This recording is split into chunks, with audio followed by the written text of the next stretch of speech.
Hello and welcome to Supreme Feminine Essence, the gifts you are born with. I'm Mia Saenz, your host, and with me this segment is Niki Norlock. Niki is an author and a spiritual teacher as well, and I'm so happy to have you, Niki, on with us. And there's so much to go over because you're going to be talking about synchronicity and other things too, but that's really a very smooth part. People, as they're becoming aware of spirituality, they become first aware of the synchronicity that happens in their life. So share with us your journey from, could you go back to the crib or however long back you want to get to share with people so they know how you got to where you are today, so that it's easier for them to also realize that they can dream, believe, create their life as well. Absolutely, and I kind of have to go back a little ways for that. Okay. I was a mess. I was an absolute mess. I had lost 6 grandparents. I had buried 3 parents. I had buried my godmother. Divorced. I had broken my back. My father-in-law had passed away. Where do you go from there? What do you do? Right. And I realized I had gone down a really dark path for a while where I was making choices that they didn't make sense, and they weren't beneficial to me, they weren't beneficial to my daughter, they weren't beneficial to anybody in my life, and they were very selfish, but they were fear-based choices. And I got myself into a lot of trouble because I had these issues that I had to deal with. I had pride issues. I was having trouble asking for help. All these things had gone wrong, and I was trying to put on this brave face that it was okay. I was going to be fine no matter what happened. I wouldn't admit that I was essentially emotionally destroyed by this series of events that had happened throughout the first part of my life. And so I got to a point in my life where I finally lost my last grandmother, my treasured soul who had kept me grounded. And it was at that point that I realized I wasn't doing what I was supposed to be doing with my life. And that if I was going to change my life, or if it was going to change, I had to do it. I had to take control of that. But how do you do that? I was raised in a house where we were raised originally as Catholics, and then we were bounced around to like 4 or 5 different Christian communities, different churches, different religious practices. I had never studied anything outside of Christianity, but what I was being taught in the church wasn't in alignment with what my spirit told me was true. Not all of it. Some of it was, but not all of it, and I was very confused. So where do I go? I hadn't ever actually had a conversation with God. I hadn't asked God for help. So I met this incredible young man through work, and through some artistic work that I did for him, we got talking about spirituality and religion and who is this God person. And I realized that I could open up a communication with God if I wanted to. So my life changed one night when I had taken a week, approximately a week. It's kind of foggy now. It's about 5 years ago. But I'd taken a week of lying in my bed at night and saying, okay, I'm ready. Please show me what I need to do. Help me. Show me the way. But I didn't offer anything. I didn't offer a piece of me with that. And one night it finally occurred to me that I had to switch that up. So I lay in bed one night and I said, okay, you know what? Whatever it is you want me to do, wherever you want me to go, I'll do it if you'll help me get there, because what I'm doing now isn't what you want from me. And I had this amazing feeling of radiant warmth wash over my body. It was like somebody was taking a warm towel and just slowly, or maybe submersing me into a warm tub. And it started with my feet, and it got up to, by the time it got up to my head, I drifted off to sleep knowing that that was it, that tomorrow was going to be completely different, and here we go. And that's what happened. I literally woke up. I knew that I had to quit my job. I knew that I had to take, and this is going to sound crazy, but my daughter's college fund and go to the Philippines and write a book. I didn't know what the book was going to be about. I didn't know how this was all going to fall into place because I didn't know really anybody in the Philippines. I'd never traveled outside of Canada. I didn't have a passport. I'd never traveled alone. I didn't know how to do that. And I had my daughter and everything, my job. I didn't want to leave her, but I knew I had to do this. And so I took a leap of faith and I went. And my life has not been the same since. That's awesome. That's totally awesome. I love how you went, as you drifted off, you knew that your life would never be the same. And those aha moments are so brilliant, and that's when we know that we're shifting, or that we've totally shifted, that we've done a 180, and that we can create amazing, amazing things in our life. I love that. Absolutely. And the fact that you went to the Philippines to write, which is, I mean, if somebody's listening, if somebody might say, gosh, that's crazy. That's actually very brave, to follow through. It was a magical, mystical journey. It absolutely was. Every single day was filled with expansive signs that I was being gifted with. I would meet strangers who would give me messages. I would see synchronistic signs and signals, names of people that I would meet that really were significant. They had meaning behind them. They were in alignment with this journey. So I was literally given this experience and told, write it, publish it, and this is how life is supposed to be.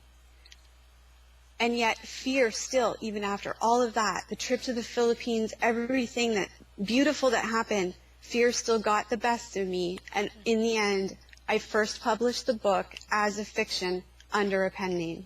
Aww. And it's not until this year that I finally stood on my truth and realized you got given this gift and you didn't own it. You didn't put your name behind it. You didn't stand in the power of your truth. You wrote a book called Truth, and you can't stand in your truth. And so that's why we're relaunching the book as the true story that it is, with the consent of the people involved.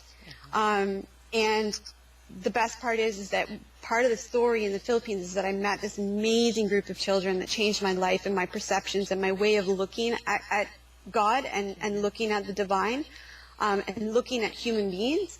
And so part of the proceeds from the sale of the book are going to go back to support that children's home.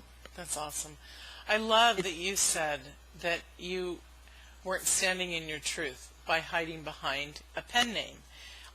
You will not believe how many people approach me to be on my radio show, and they've got these great ideas and this and that, or they're writing books, but they won't stand behind their name. And I automatically tell them, I'm sorry, but I can't have you on if you're not authentic.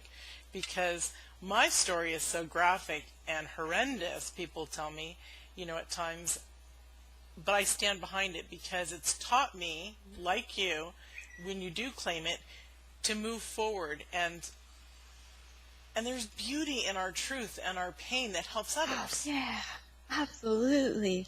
Absolutely. That's the beauty of it. You see, that's where the yummy is for me, is that if I can do it, coming from the background that I came from, and as bitter and angry as I should be, if you take everything that happened to me and you put it all together, you would think, why is this woman not hating on humanity? But I love humanity. I have amazing faith in humanity. Humanity is my best friend. I see so much potential, and I know that we're going in the right direction, and I have so much faith. And that is thanks to that one little question. Help me. Mm-hmm. Help me, please. And it's when you can start there that the answers start to come. You have to surrender. You have to give in. You have to say, we're not meant to do it alone. Come on. Right. Why are we connected to the divine? Why are we connected to each other if we're meant to take this journey by ourselves? To shoulder this burden on our own. We're not. Mm-hmm. We're meant to ask for help. We're meant to receive it. It's a very simple thing. It's so simple. I love and that. Anybody can do it. If I can do it, anybody can do it. I love that, because some people might be saying, well, what does spirituality really have to do with Supreme Feminine Essence? Well, it's where our true core lies. It's where our true beauty lies. It's where our feminine glory lies. It's where everything lies. And when we get in touch with that core essence, right down deep inside of us, we just fly, don't we? Oh, yeah, absolutely. Spread your wings, take off. There's nothing that can stop you. I'll share with you a little story that just synchronistically happened last weekend. And I think it's just in time for this airing. And people want to know what synchromysticism is. We have this misconception that mysticism is reserved for shaman and spiritual leaders, but that's not true. Mysticism is ultimately defined as the quest to become one with, or to get to know that which is divine within us. Right. That is what it means to be a mystic. Early Christians were considered to be mystics. So it's not just, it's not just for special people. It's anybody can be a mystic. And synchronism is just a series of signs and things that are in alignment. It's like, you're going down a road and it's life's little travel signs. Go left, go right. Come here. Hi. Yeah. It's kind of one of those things. So I put them together when I realized how potent and powerful this journey is, and I came up with the word synchromistic. But what does that mean? It means that events like being unceremoniously tossed out of your house, which actually just happened to us on Mother's Day. We got an email from our landlord saying, you have to be out by August, whatever. It means that is not scary. It means that won't affect your life. It means that if you take a moment to look up to the heavens and go, okay, what do I do next? Instead of, oh my goodness, what am I going to do? What do I do next? I did that because this is how we live our lives now. And so the answer came, go see Francine. Well, who's Francine? She's a neighbor of mine that I've done work for in the past. She's an elderly woman. We help her out. Middle of Mother's Day, she's getting ready for dinner. I stop in and say, I don't know what we're going to do. The next thing I know, we have a place to live. It's 5 minutes away from where we are now. It's in better condition.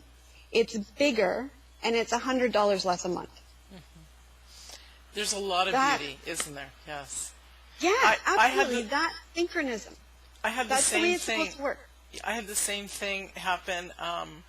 A lot of people know that my mother-in-law that I took care of, that I watched over, I actually provided nurses. I wasn't nursing her totally. I used to be a hospice nurse. And when she passed, I had to sell the house, and I was living there to make sure that everybody was doing their stuff, the nurses, and the shifts and everything were smooth. And the house sold in 1 week with $112,000 people fighting over it, 12 people, and the person paid cash, and we had to be out in 2 weeks. So my husband and I were like, wow.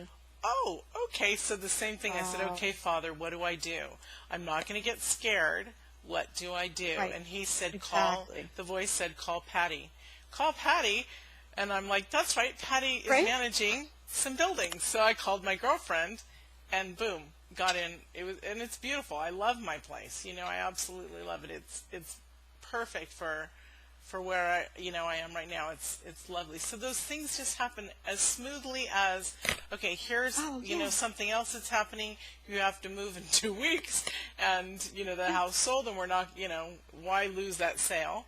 And it's amazing when things, they just move so smoothly. And that's part of the universal law. Everything is our birthright to be smooth, Yes. to be harmonious. Absolutely. Absolutely. One of the things we were going to talk about is, and it's perfect for this, ask and ye shall receive. Yes. And just as you asked, when you asked the Father, when you asked God, the universe creator, when you asked, show me how, your answer came. If we use the language of beauty rather than victimhood, our answers come so fast, don't they? Yeah. Do you want to talk Yes, about they that a little do. bit? I absolutely do, because and that's one of the things I see, especially in our industry. And it's okay, it happens. We're all human. That's the thing, right? I dropped something. We can't sit here I'm and sorry. pretend to be perfect. Everybody We can't watching, sit here I and dropped pretend to be something. perfect. Awesome. See, that's good though. That's for our viewers, so they know we're not perfect either. We're human too. This is not mystical. It's not magical. It's just a human right. The thing is that we have all these ideals, these heavy, weighty ideals that we're taught. These things we have to work hard to succeed. We have to, we have to push. If we want change, if we want the government to fix something, we have to fight against it.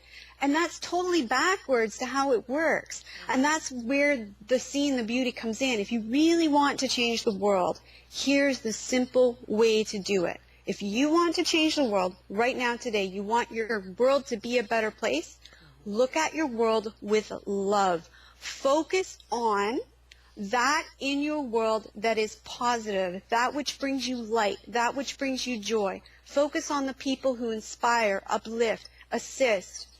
Those people, those things, that's where you need to pour your energy, and those things will expand. Why is that? That is because that is in direct answer to the universal law that is undeniable. It's there. You can't do anything about it. It's not going away. It's going to be there forever. If you ask for it, then you will get it given to you. And so that means when you put your energy, your attention, you shift your perception and your focus onto the positive, the universe, God, goes, oh, that's what she likes, or that's what he likes. Because, come on, divine feminine is wonderful, but we have to include our men in here a little bit because we need them and we love them. Absolutely. So that's what he likes, or that's what she likes.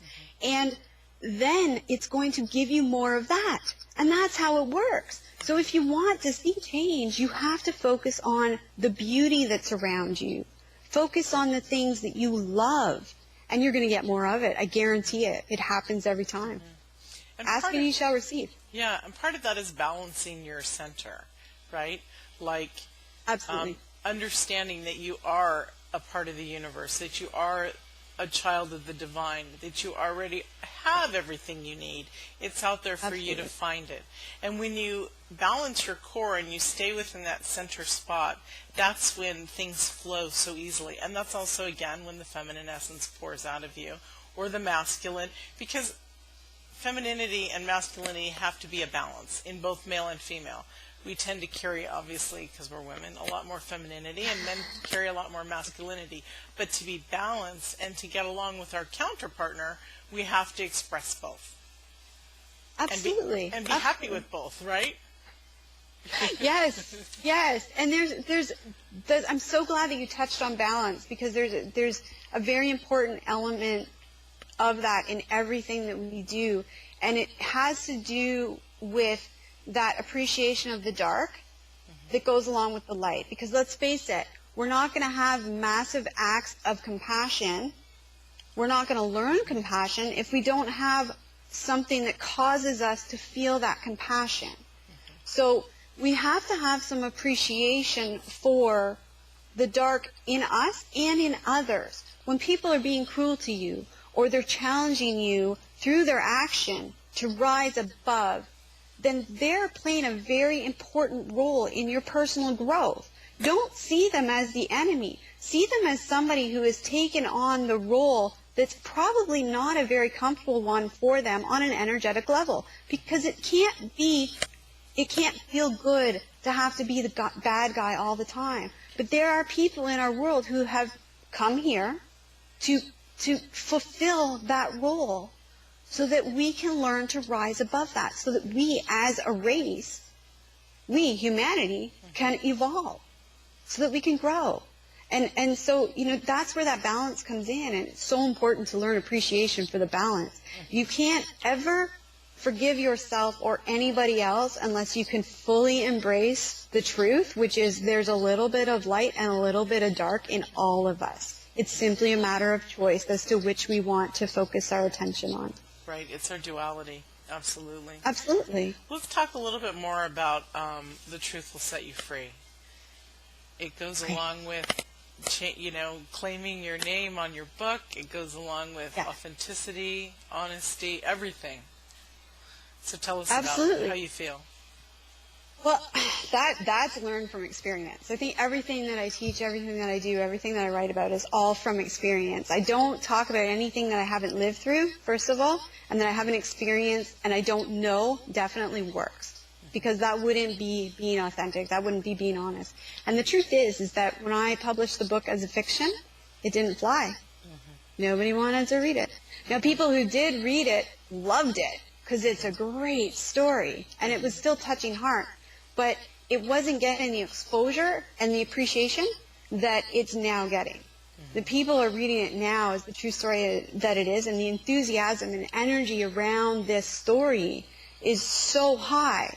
And it's honestly because I stepped into my ownership of it, because I stepped into the truth of who I was. The day that I let go of my pen name was the day that I really found myself. And that speaks a lot to how that works. You know, step into the truth of your power and own it. I love that. We absolutely have to. It can be very frightening for people at first. Oh, yeah. But anything that has to do with fear, right? You analyze it. You check it out. You say, okay, so what's the worst that can happen? And we all know the worst that people fear is death. Being honest about who you are in every step that comes through your life, good, bad, indifferent, whatever, it's not going to kill you, right? So, and then also if you get rid of the false beliefs from maybe perhaps childhood of what our society, our culture, our unit of school, family, friends have told us. And if we let go of that stuff and bring in the truth, it's okay. My life isn't perfect either, and so I had to realize I just don't care. I wear my heart on my sleeve, and I'll tell you what color underwear I wear. I mean, who cares? Big deal. You know what I'm saying? It's not a big deal. And sometimes, my husband will say, shh. And it's like, I'm sorry. It is a big deal in that through that action, you are allowing others to be their true, authentic selves. Exactly. And that's what I was not doing. I was telling this story and being this person and then telling people they should be authentic and find their truth and stand in their truth. But I wasn't setting an example of that, was I?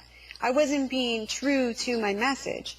And so I was disallowing them to be okay with who they were. And that's not okay. We all need to be okay with who we are as we are right now today, because there's nothing wrong with you. Even if you're at the very bottom and you think that you can't go any further, I was crying on my bathroom floor, praying for God to take me home. I wanted to die. I really did. Even if you're there, there's still hope for you. And you in here, you have worth. You have value. You're a gift.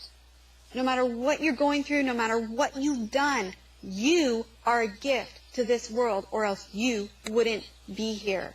And you can make the choice to change it. And that's where the power lies, is when you allow yourself to love you as you are, then you also allow others to love themselves. And there's your peace. There's your end to war right there. As long as when everybody knows their worth and their value, we will have no need to fight. Right. That's beautiful. Wonderful. Well, you have a free gift for us. Will you share it with us? I do.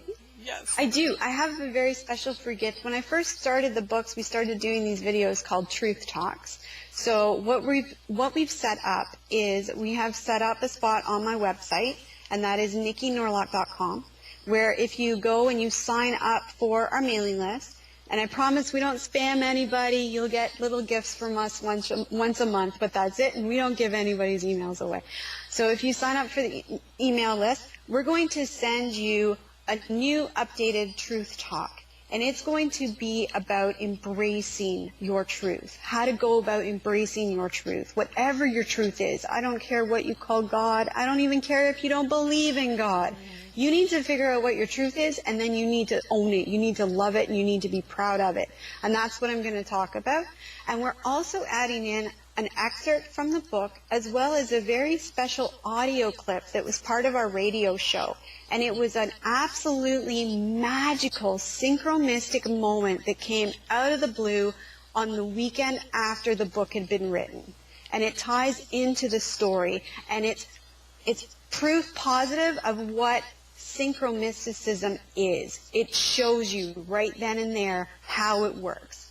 And it involves more than me. It was several people involved with the process of all this happening. So we're going to gift it to people because we think that people need to see how this works so that they can learn to have faith in it, so they can learn to believe in it, so that they can start to use it in their own lives. And I just realized the word that you put together is synchromystic. Mystic. Yes, synchromystic. Okay, wonderful. Because I was thinking, I can't get the synchronistic. You know, what is, and then I was going to ask you, so I love that. That's perfect. That's really perfect. Isn't it wonderful how when we're going along our path, we come up with these beautiful words or phrases that really touch a lot of people. It's really beautiful. So let's talk about selfishly selfish and selfishly selfish. Okay, I'm going to redo that again. So I know. So let's talk about selfishly selfless and selflessly selfish. That they're two different things. Yes.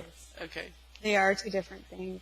And this goes back to where you talked earlier about how we're raised and our belief systems and how they affect us. For many of us, we were raised to believe that the more we give, the more good we're going to get, right? And so whether it's because we're going to go to heaven or it's good karma, we give of ourselves and give of ourselves and give of ourselves until we burn ourselves out. And the reason we burn ourselves out is because we're giving for all the wrong reasons. Everybody's going to heaven. It doesn't matter. Don't think about that. Don't think about what you're going to get out of it. What you need to focus on is you. And this is where that's the switch over from selfishly selfless. So when you're being selfless for selfish reasons, switch that over to being selfishly selfless. So doing that, you start taking care of yourself.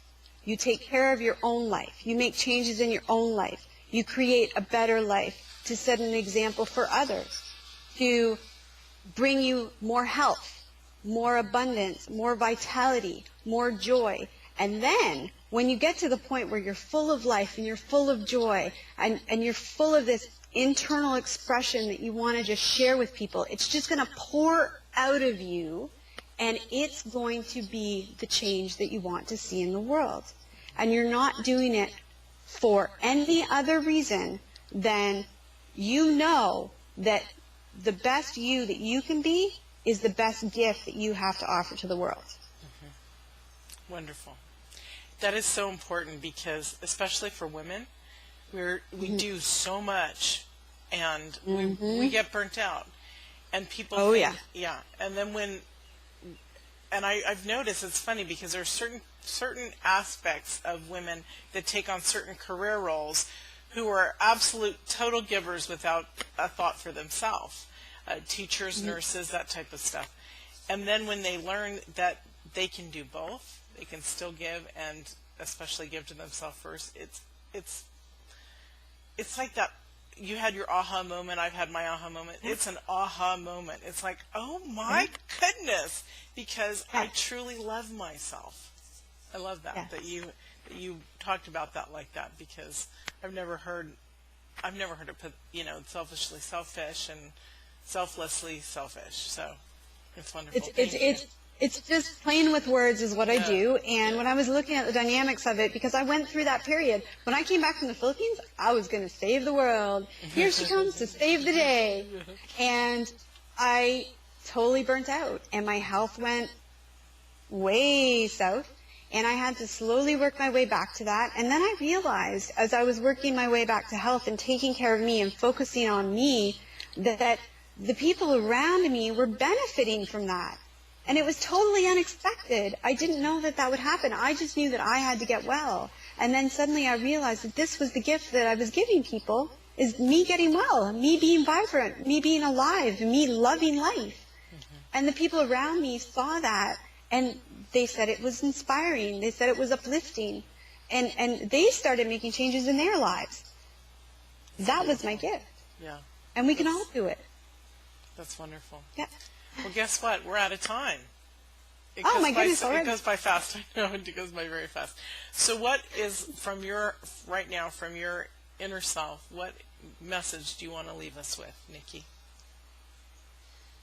You, right now, wherever you are, whatever you're doing, whatever you've been through, whatever's happened to you, been done to you, you right now are perfect as you are. Focus on that and only that. Swim in that energy. Give yourself a week. I'm asking people to do this because it will change your life. Focus for a week on giving yourself gratitude for all the amazing things that you've done, all the amazing things that you are, all the amazing things that are in your life. Do that for a week and watch your world start to change. And don't ever be afraid to ask the divine for help, because you have access to the divine right now, right here, today. It's not going to go away. All you need to do is ask. It's yours. I love that. Yay! It's beautiful. Thank you so much for joining us. My pleasure. It's been wonderful having you on. And we'll see you all in the next segment. Goodbye.